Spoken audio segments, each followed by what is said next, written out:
I made like 100 today, but was hungry and looking real bummy today. You was bony and looking too funny today. I don't care, niggas still make change. Let's go. What's going on, everybody? And welcome back to another episode of the Chatting with Cheeze podcast. I'm your host, Fat Cheeze, and y'all already know the motto: no gimmicks, only the real. This is episode 22. Y'all already know what I need y'all to do. Smash that subscribe button. We on our way to 200 subscribers. I also need y'all to like and share the content, and let's go ahead and jump right into it.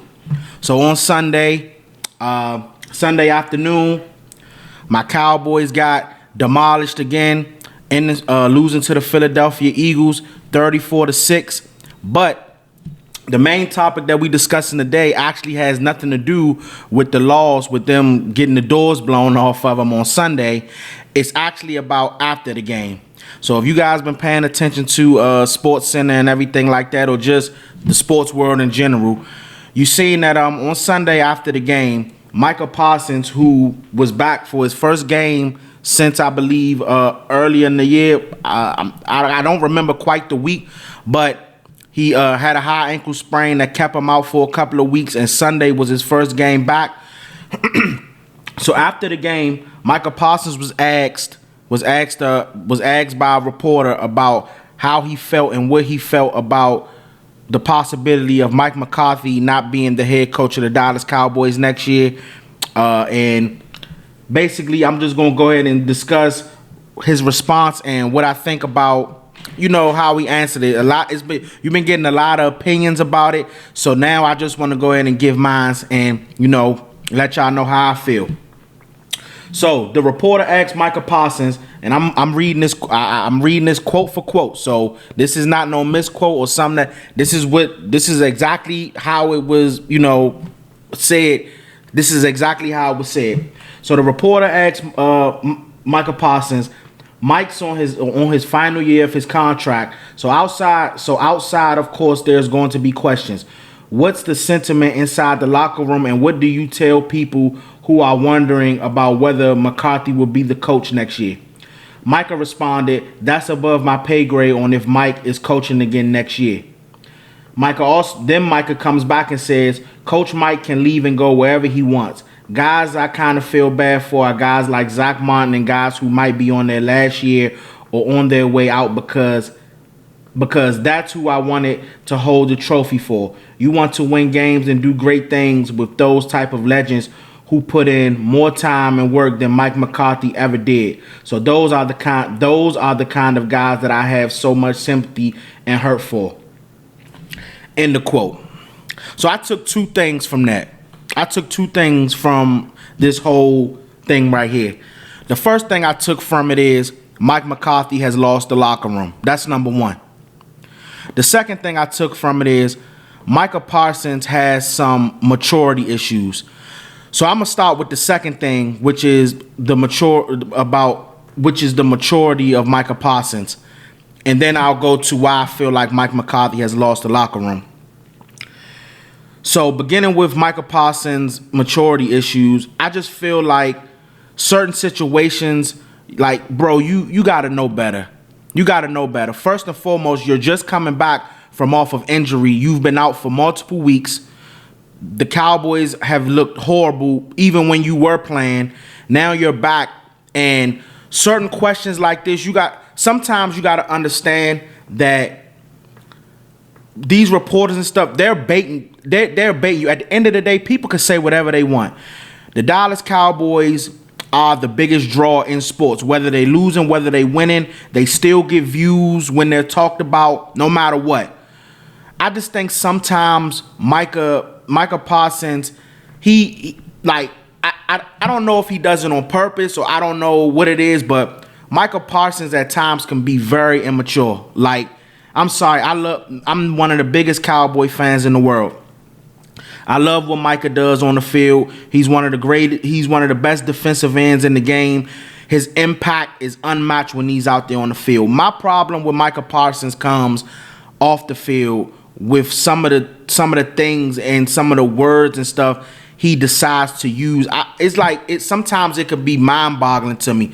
This is the same guy who sat on this podcast a couple of weeks ago with Trayvon Diggs and named the top 10 quarterbacks in the NFL and didn't even name his own. Mind you, he's not playing all this time. You would think the goal would be to let me try to hurry up and get as healthy as I can. And not saying he can't do his podcast thing. I don't care about that. But it's just you put yourself in certain situations and then you turn around and want to be mad at guys covering sports or the media, but you're the one that's doing it. This could have been a simple open and shut discussion. They asked you about Mike McCarthy's contract or is he going to be the coach next year? That's above my pay grade. End of story. And then later on, you could have got into how you feel about the possibility of Zach Martin leaving or stuff like that. For you to say this quote, and then at the end, I was with you all the way up until the end where you said these type of legends who put in more time and work than Mike McCarthy ever did, bro. You undermined your coach, regardless of what you may think of Mike McCarthy. If you watch sports, or if you are into sports as much as I am, 99.8% of the world, of the sports world knows Mike McCarthy will not be the head coach of the Dallas Cowboys next year. Anybody that's in the sport knows that. He's not going to be the coach. I kind of came to that conclusion when they didn't extend him after last year. He's not going to be the coach. So the reporter baited you in, and you took the bait. And regardless of, you could say they twisted your... Bro, they can't twist your words. These are your words. This is what you said. You undermined your coach, bro. You can't, like, that's where I think the immaturity sometimes comes in for Micah. Like, you have to realize, bro, you're a star player for the Dallas Cowboys. Anything that you say out your mouth is going to be heightened to the 10th power. You know what I'm saying? And number two, they're looking for stories. The Cowboys are terrible this year. They're losing. So any little thing that they could find or gravitate to or put as a headline, they're gonna do it. And you gave them that. You basically threw your coach under the bus. You undermined your coach. It could have been simple. That's above my pay grade. I love Mike, whatever the case may be, and you could have left it at that. But for you to add all this extra stuff, it's like you're undermining your head coach. And then on top of that, you just coming off the field or getting the doors blown off you 34-6. You know what I'm saying? So it's just like it's those kind of things right there that I wish. And like I said, I love Micah to death. But I just wish that somebody would get in Micah's ear and tell him that certain stuff, like, you shouldn't be saying, like, you shouldn't be, you know what I'm saying? Like, you can't sit on your podcast and rate quarterbacks and not put your own quarterback who just became the highest paid quarterback in NFL history, and his star defensive end doesn't even put him in his top 10.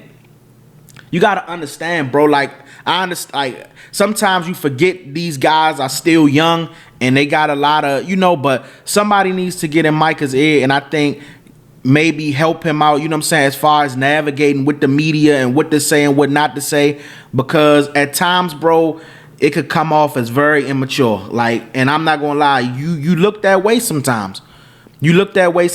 So that was one of my takes on the situation. The first thing that I brought up was I said I took two things. So the Micah being immature thing was number two. Number one is it's clear as day Mike McCarthy has lost the locker room. I believe that he's lost it for a long time.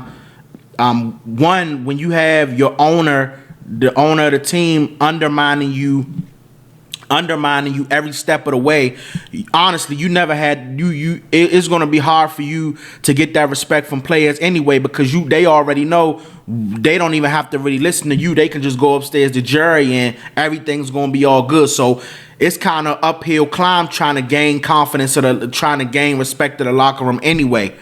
But I think this year has just been a poop show. You know the word I really want to use, but it's been a poop show. I mean, they've been horrible all year. The offense has looked horrible. Mike McCarthy is calling the plays. It just looks very vanilla. They're not getting any. They're not doing anything. And like I said, most of the sports world already knows more than likely Mike McCarthy is going to be not going to be extended and won't be the coach of the Cowboys next year. I'm pretty sure he knows that, and the players know it. So the locker room is already gone. You got guys fighting and stuff on the sideline and arguing, and Now you got Micah coming out with these kind of statements. Everybody sees the writing is on the wall. Everybody knows what's going on when it comes to that situation.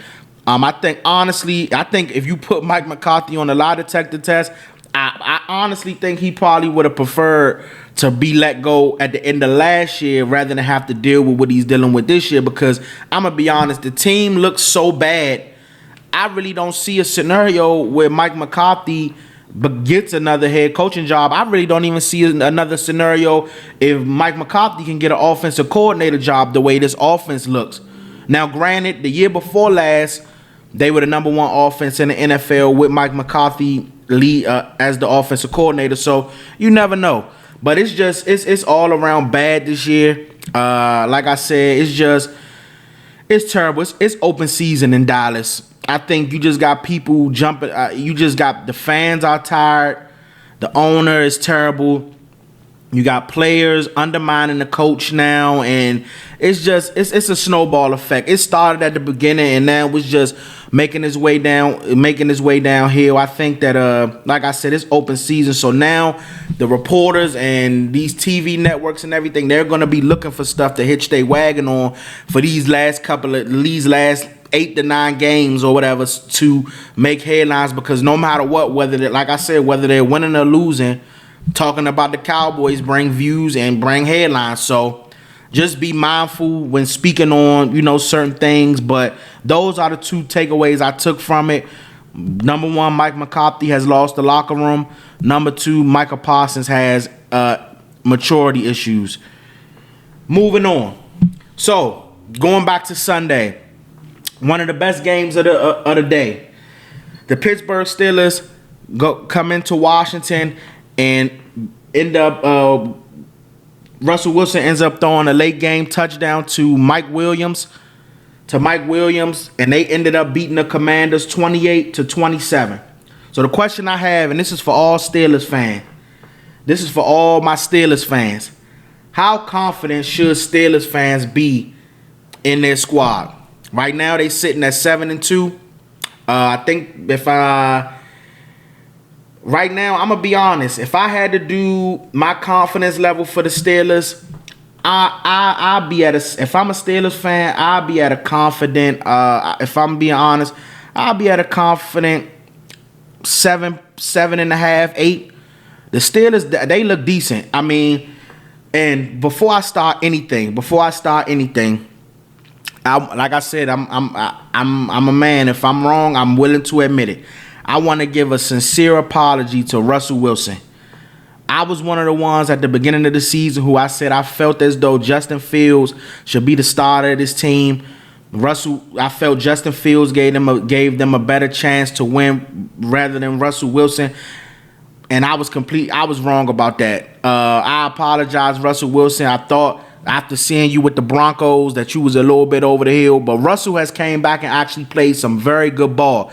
Shout out to my man E in the group chat, in the fantasy group chat. He was one of the only ones that I was hearing say that Russell was, Russell could come in and actually move this team forward. And he was always saying Tomlin knew what he was doing and he was going to insert Russ once he was healthy. Russell Wilson has looked good, man. If I'm the Steelers fan, I'm very confident right now. Like I said, I'm about at a 7 out of 8.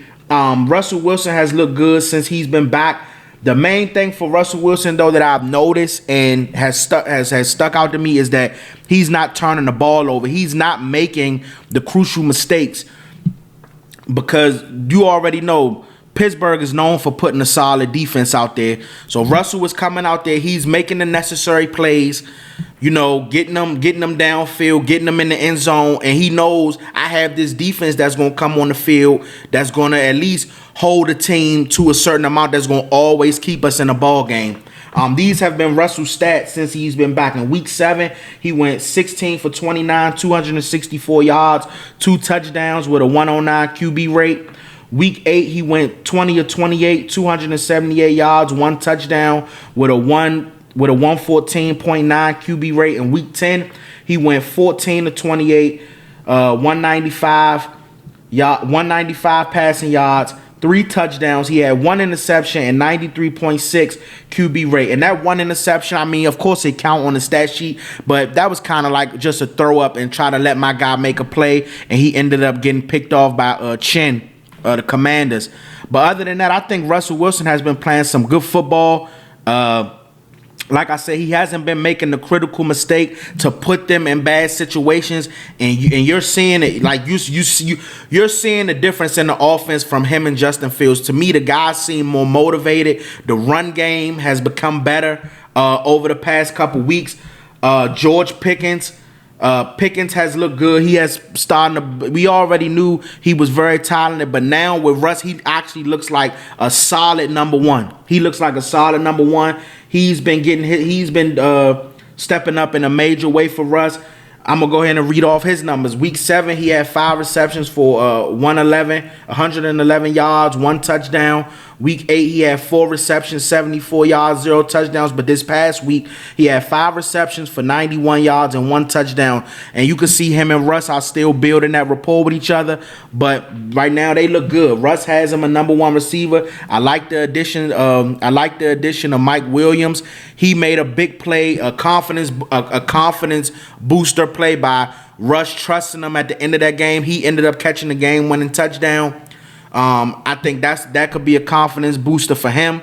So I like that. And like I said, another big factor with Pittsburgh that I like, the run game has stepped it up a bunch. Najee Harris has looked very good these past couple of weeks.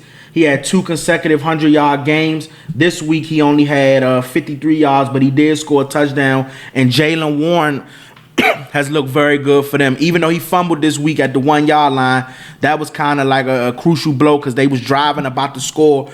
But other than that, this 1-2 punch with Najee Harris and Jaylen Warren has looked very good.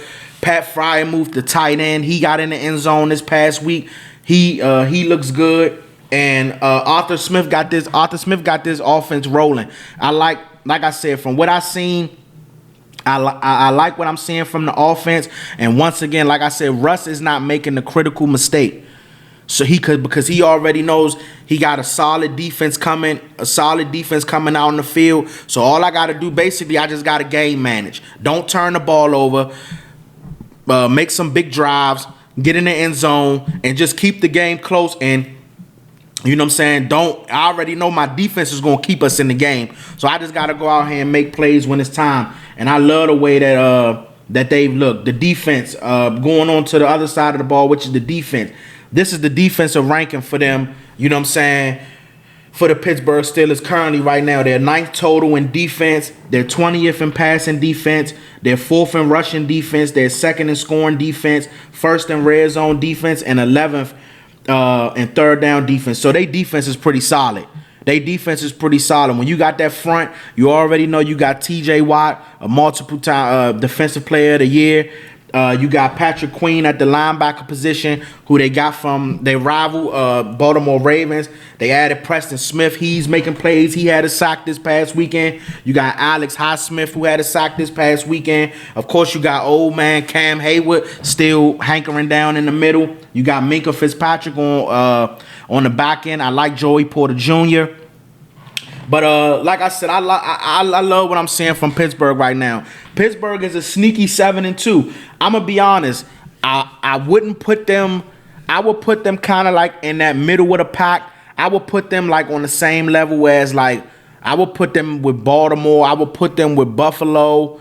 In the AFC, I would put them. I don't know if I want to. But I ain't gonna lie. The Chiefs been sneaking out some wins. The Chiefs haven't looked as dominant this year as they have in past years. I'm gonna be honest. Pittsburgh is one of them teams. Come late December, come January, you don't want to see Pittsburgh. You don't want to have to see Pittsburgh. If they continue to keep this up and Russ continue to play the brand of football, the style of football he's playing, and like I said, George Pickens continues to, become that solid number one and that 1-2 punch in the run with this defense, I'm going to be honest, the Steelers is one of them teams you do not want to have to see them late in December, January, You know, with the in the playoffs, you don't want to see them. You already know Mike Tomlin, one of the best coaches in NFL history. You know, all he produces winning teams, and he got them boys rolling. He made the perfect call going back with Russ over Justin Fields. A lot of people, some people didn't agree with it. I was one of them, and Mike showed you why he's one of the greatest coaches to ever coach in NFL history. So I respect it. If you're a Steelers fan, you should be very excited right now. You should be very happy. I think you guys got a good team. I think you guys got a real solid team, and I think this is a team that you don't want to have to see late. Say whatever you want. For them to come in, you could say, yeah, because they did beat the Jets, and I think they beat the Giants. But you got to understand, yeah, it was the Giants. They beat the Jets, they beat the Giants. But for them to come into Washington is one of the hottest teams in the NFL currently. For them to come into Washington and be able to, and not only win the game, but put it out late. Washington, you know, if it wasn't for a couple of drops and a couple of, you know, things not go their way, Washington could have actually, you know, ran that score up a little bit for Pittsburgh to stay composed and be able to pull out that victory late. And in the fashion that they won, with Russ taking a deep shot to newly acquired Mike Williams, who just came from the Jets and had his recent quarterback throwing him under the bus. You know, that's a confidence booster for him. For them to come to Washington and win in that fashion, I mean, like I said, if you're a Pittsburgh fan, you should be excited and you should be confident. You should be confident because this team right now, they pointing in the right direction, and like I said, they're winning at the right time. You wanna be winning and building that confidence in mid-November, heading into December and late December and January. So right now, if I'm gonna be honest, my confidence level right now with the Steelers, I would say it's at about 7.5. I gotta see how they do against Baltimore this week. Like, spoiler, I'm picking them to beat Baltimore this week. But if they can beat Baltimore this week, I'm gonna be honest, that confidence level for me might go from a 7.5 to probably about a 9. So we'll see what happens. Moving on to Saturday. So the Colorado Buffalo went to Texas Tech, and they ended up being victorious, beating Texas Tech 41-27. But a headline that came out of the game that I want to speak on. So everybody knows the Sanders brothers. Shiloh Sanders, which is the safety for the Colorado Buffaloes, ended up getting a scoop and score. And basically ended the game. The game The game was kind of already over, but he basically ended the game, and you know what I'm saying, with the scoop and score. And it was a situation where the ball boy tried to swipe the ball out of his hands while he was celebrating with his brothers and everything like that. And it ended up escalating where you had Shedeur Sanders and Deion Sanders Jr., getting his face and, call him all type of names and everything like that. So I'm going to read a couple of quotes that I got from this story. So it says, Shedeur took exception when ball boy from Texas Tech attempted to retrieve the ball from Buff safety Shiloh Sanders, which is his brother, late in Saturday's 41-27 victory. Shiloh sealed the win when he recovered a fumble and returned it 6 yards for a touchdown. A Red Raiders equipment staffer knocked the ball out of Shiloh's hand, which drew a quick reaction from Shedeur and Deion Sanders Jr. Also, the Red Raiders fans partook in their tradition of throwing tortillas onto the field even as the game was going on. At one point in the fourth quarter, Texas Tech head coach Joey McGuire also had to get on the public address system and tell students to stop tossing objects on the field. Deion's quote after the game was, "They throwing everything but my mom at me." So first and foremost, congratulations to the Colorado Buffs on a victory over this past Saturday. They look very good. Coming from a 4-8 season last year, currently sitting at 7-2. Shout out to Coach Prime and how he got that team playing. But my first question is for the ball boy and for all the fans that I kind of scrolled through a couple of comment sections and was just looking to see what people were saying. And I seen a couple of people say, oh, well, the guy was just trying to do his job. So let me ask you a question. I want anybody, and whoever see this video or whatever, I want anybody to show me proof of him going, when Texas Tech scored a touchdown, of him going to them, trying to smack the ball out of their hands while they celebrating. Like what are we talking? Like what are you doing?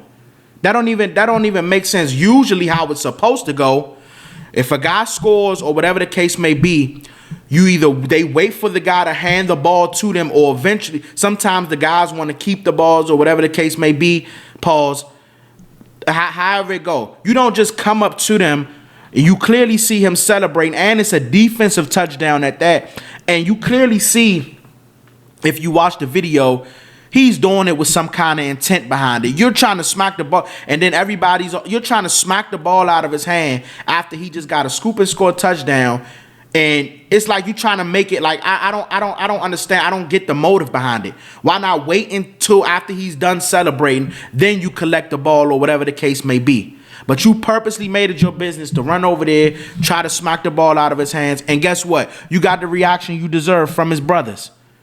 Like that don't make sense. And then the situation with the throwing stuff on the field, it just come to a point like, come on guys, like when are we gonna grow up? We gotta grow up. I mean, you throwing stuff on the field. These players, these guys, they not animals.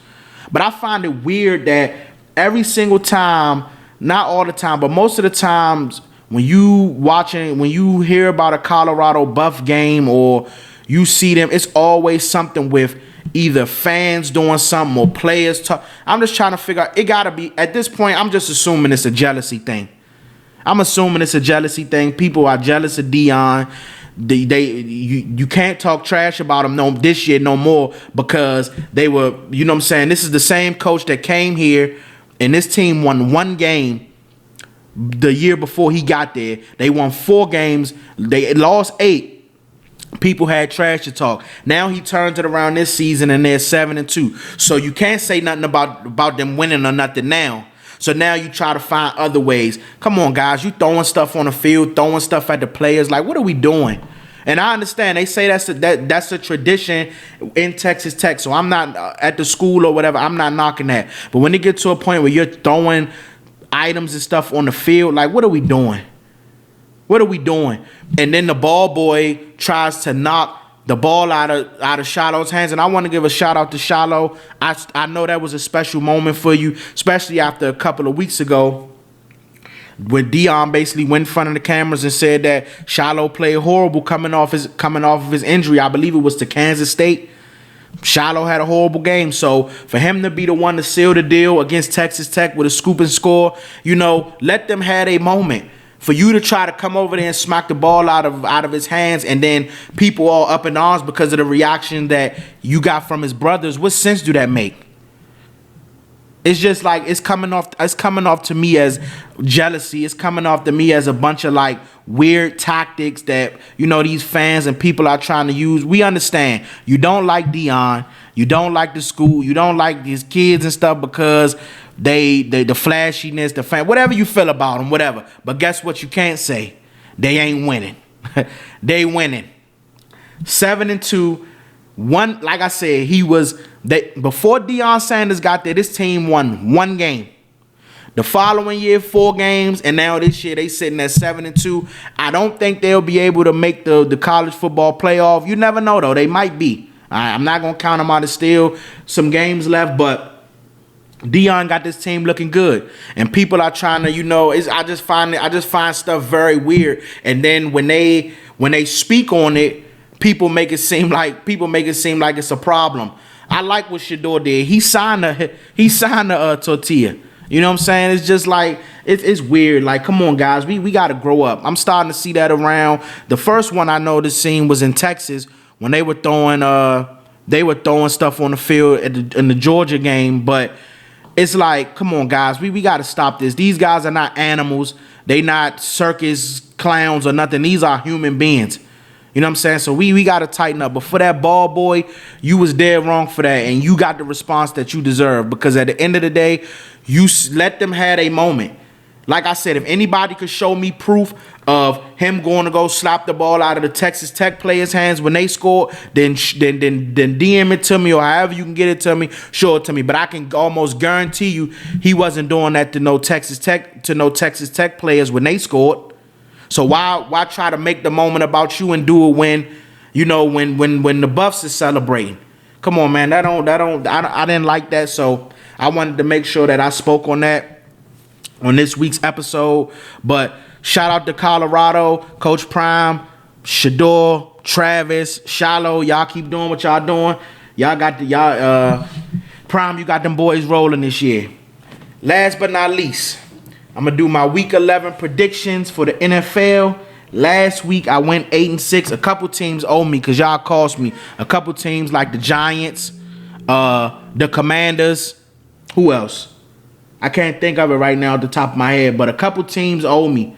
The Jets, a couple teams owe me. So I ended up going 8-6. Like I said, I got to give out my disclaimer. These are my picks. This is what I think. So if you don't, if you pick them or use them, that's solely on you. Don't blame me if your ticket don't hit or whatever the case may be. This is what I think. So these are my picks for this week, week 11. So I'm going to start with Thursday Night Football. I went Eagles over Commanders. I think that's going to be a very close game. I'm going to be honest. I think because one thing I know about Philly, watching Philly will keep you in the ball game. They'll make some mistakes or something like that that'll keep you in the ball game. A couple of episodes I went on, I talked about how their defense wasn't playing up to par. Their defense has gotten better. Jalen Hurts look like now he's kind of starting to figure it out. They're healthy. AJ Brown, Devontae Smith. I went Eagles over Commanders, but I think that game is going to be very close. I think the Commanders can go in there and put up a fight and make it a very interesting game. But for right now, I went Eagles over Commanders. I went Texans over Cowboys. I think that's Monday night. That's going to be a Monday night game. I went Texans over Cowboys. I went Saints over Browns. I went Colts over Jets. I can't trust the Jets. The Jets didn't cost me so many times. The Jets look awful. I put the Jets in the same bag of garbage that I got my Cowboys in. The Jets look awful. They got blown out against the Cardinals. I picked them too many times and they cost me. So I went Colts over Jets. I went Lions over Jags. I went Packers over Bears. I went Dolphins over Raiders. I went Rams over Patriots. I went Steelers over Ravens. Remember, that was a spoiler. I said I was going. I think the Steelers just right now they figuring it out. They figuring it out, and I think Ravens having to go on the road to Pittsburgh is something about that Pittsburgh defense. That's a division game that give them. I feel like they can give Lamar fits. The main factor is going to be, can you slow down Derrick Henry? Pittsburgh is has one of the best run defense in the game. In the league, so I think that's going to be an interesting game. I went Steelers over Ravens, though. I went Vikings over Titans. I went Falcons over Broncos. I went 49ers over Seahawks. I went Chiefs over the Bills. And I'm going to be honest, that's another interesting one, but I just can't go against Patrick Mahomes. It's something about Patrick Mahomes. He owns Josh Allen. You always think, all right, this might be the year Josh Allen can get over that hump, and Patrick Mahomes still finds a way to own him with no weapons, whatever. So I went Chiefs over Bills. And last but not least, I went Chargers over the Bengals. So those are my Week 11 predictions for the NFL. I hope all you guys have a wonderful week, and I also hope you guys have a safe and good and great weekend. I appreciate y'all. Y'all already know the motto: no gimmicks, only the real. Do not forget to smash that subscribe button. Do not forget to like and share the content, and I appreciate y'all.